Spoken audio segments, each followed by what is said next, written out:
हाँ तो देखिए, एक प्रॉब्लम समझते हैं।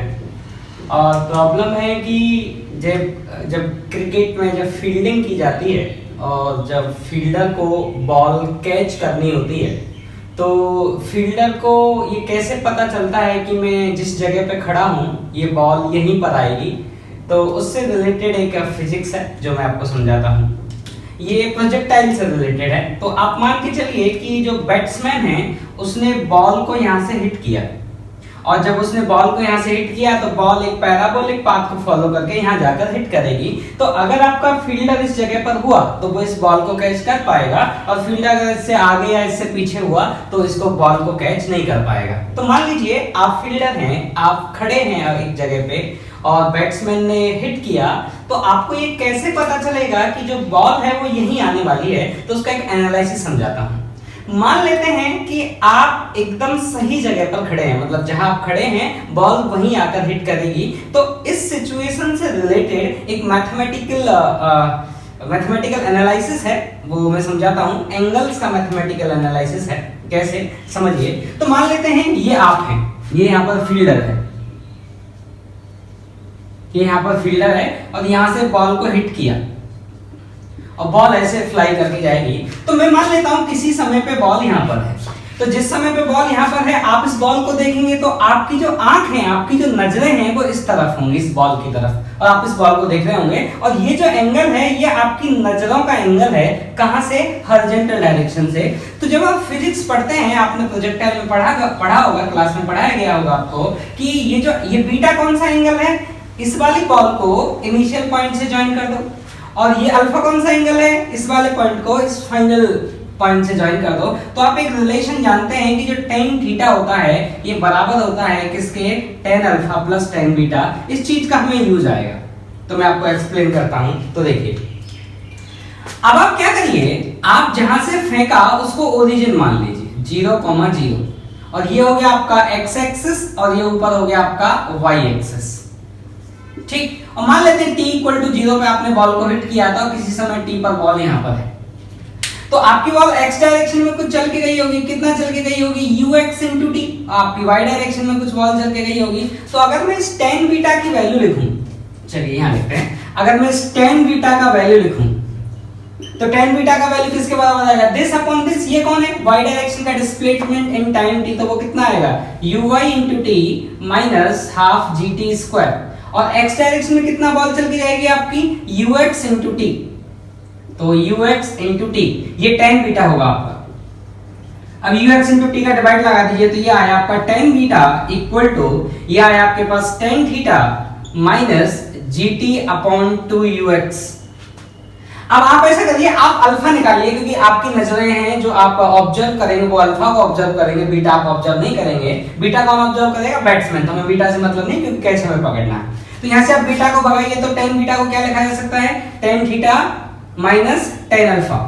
तो इसको लिखा जा सकता है tan theta minus tan alpha. ये बराबर आया किसके? tan theta minus gt upon 2ux। तो यहां से आप देखेंगे कि जो tan अल्फा का वैल्यू है वो किसके बराबर आया? वो आया gt अपॉन 2ux।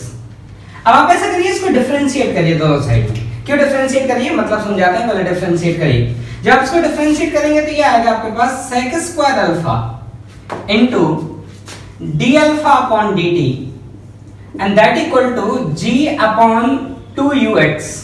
अब देखिए, g कांस्टेंट है, 2 कांस्टेंट है, ux कांस्टेंट है, मतलब ये क्वांटिटी कांस्टेंट है। और sec स्क्वायर अल्फा को मैं क्या लिख सकता हूं? 1 प्लस tan स्क्वायर अल्फा। और tan अल्फा का वैल्यू पता है, तो मैं इसको लिख सकता हूं 1 plus g square t square 4ux square into d alpha upon dt and that is constant। वो कितना है? g upon 2ux। अब यहां से एक बात आप समझिएगा, क्या आप ये कह सकते हैं कि d alpha upon dt कभी नेगेटिव आएगा? नहीं कह सकते। d alpha upon dt is always positive। मतलब इस वाले आदमी को जो एक करेक्ट जगह पे खड़ा है उसको हमेशा अपनी नजर ऊपर बढ़ानी पड़ेगी, ऑलवेज।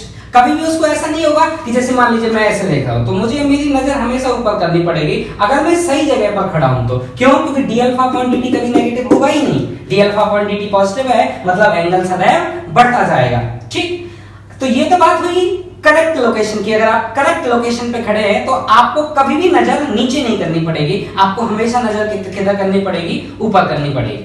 अब मान लेते हैं आपको ये कैसे पता चलेगा कि आप दूर खड़े हैं, मतलब जहां बॉल आकर गिरेगी वहां से आप दूर खड़े हैं। तो ये देखिए, मान लेते हैं यहां से हिट किया गया, बॉल को यहां पर आकर गिरना है और आप यहां खड़े हैं, ये दूर वाला पॉइंट है। तो आप ध्यान से देखिए, जब आपकी बॉल यहां थी तो आपका जो एंगल अल्फा था वो ये वाला एंगल था, जब आपकी बॉल यहां थी तो आपका एंगल अल्फा ये था, और जब आपकी बॉल वहां थी तो आपका एंगल अल्फा ये था। लेकिन जब आपकी बॉल यहां आई तो ध्यान से देखिए एंगल घट गया। मतलब अगर आपको ये लग जाए कि आपको नजर ऊपर करनी पड़ी, फिर नजर नीचे करनी पड़ गई, इसका मतलब आप जहां पर बॉल आकर गिरेगी उससे दूर की तरफ है, आपको उस आगे की तरफ बढ़ना चाहिए जिससे आप उस कैच को पकड़ पाए। अब आपको ये कैसे पता चलेगा कि जो आप हैं जहां पर बॉल गिरेगी उसके अंदर की तरफ है, मतलब उस बॉल के जैसे यहाँ पे आप किधर थे, राइट साइड में, यहाँ पे आप किधर है, लेफ्ट साइड में, ये कैच कर रही है, फील्डर है। तो इसको कैसे समझेगा, तो आप ध्यान से देखिए कि ये वाला आदमी यहां खड़ा है, इसके आंख को एंगल इतना बनेगा, और अगर ये यहां होता तो इसकी आंख को एंगल इतना बनता। तो आप जानते हैं ये एंगल बड़ा है इस एंगल से, ज्योमेट्री का प्रॉपर्टी सिंपल। तो ये बताइए टी टाइम में इसके लिए जो एंगल आया वो ज्यादा आया कंपेयर टू दिस आदमी। इसका मतलब इस आदमी के लिए जो डी अल्फा अपॉन dt है वो बहुत ज्यादा होगा। मतलब यहां पर जब आदमी खड़ा होता उसके कंपैरिजन में इसके लिए डी अल्फा अपॉन dt क्या होगा, बहुत ज्यादा होगा। मतलब आपको अपनी नजर बहुत फास्ट घुमानी पड़ेगी। ठीक, इस वाले केस में आपको अपनी नजर हमेशा फास्ट नहीं घुमानी पड़ेगी। कैसे, देखिए आपको बताता हूं। जब t बहुत स्मॉल होगा तो ये क्वांटिटी बहुत स्मॉल होगी, ये क्वांटिटी बहुत स्मॉल होगी, तो ये क्वांटिटी बहुत स्मॉल होगी, लेकिन इन दोनों क्वांटिटी का मल्टीप्लिकेशन कांस्टेंट रहना है, मतलब डी अल्फा अपॉन dt शुरुआत में ज्यादा होगा। ठीक, लेकिन बाद में क्या होगा, जैसे जैसे ये क्वांटिटी बड़ी होती जाएगी, क्योंकि ये टी स्क्वायर है, टी स्क्वायर का फंक्शन आप जानते हैं, मैं आपको यहाँ पे ग्राफ समझाता हूं। जैसे अगर मैं टी स्क्वायर की वैल्यू देखूं, टी के साथ कैसे वैल्यू करेंगे पैराबोले, तो शुरुआत में बहुत धीमे धीमे बढ़ता है, बाद में बहुत फास्ट बढ़ता है। मतलब शुरुआत में ये वैल्यू बहुत कम रहेगी, बहुत धीमे धीमे ये वैल्यू बढ़ेगी, मतलब शुरुआत में ये वैल्यू काफी लार्ज रहेगी, लेकिन जैसे जैसे समय बढ़ता जाएगा ये वाली वैल्यू क्या होती जाएगी, थोड़ी बढ़ती जाएगी, तो ये क्या होता जाएगा, वैल्यू कम होता जाएगा। मतलब अगर आप करेक्ट पोजीशन पर खड़े हैं तो आपको अपनी नजर शुरुआत में तेज घुमानी पड़ेगी, लेकिन बाद में धीमे घुमानी पड़ेगी। लेकिन इस वाले में क्या होगा, आपको हमेशा आपको अपनी नजर कैसे घुमानी पड़ेगी, इसके कंपैरिजन में सही वाले के तेज घुमानी पड़ेगी।